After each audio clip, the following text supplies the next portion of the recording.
Предположим, есть какой-то финансовый институт, который заинтересован в приобретении некоего актива. Для реализации этой идеи он требует значительного количества ордеров на продажу от продавцов.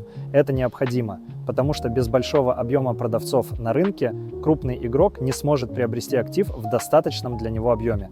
Для исполнения своих позиций на покупку умные деньги должны задействовать стоп-лосс ордера на продажу других участников рынка, которые уже присутствуют на рынке. В силу большого количества средств умные деньги способны манипулировать рынком, создавая сценарии и манипуляции, вытряхивая с рынка всю толпу и выкупая всю необходимую ликвидность. Ритейл-трейдеры убеждены, что торгуют на правильной стороне рынка, однако, вопреки ожиданиям, рынок движется в направлении их стоп-лоссов и после их активации продолжает свой тренд. Поэтому, чтобы выжить на рынке и научиться стабильно зарабатывать, крайне важно научиться определять эти зоны на графике.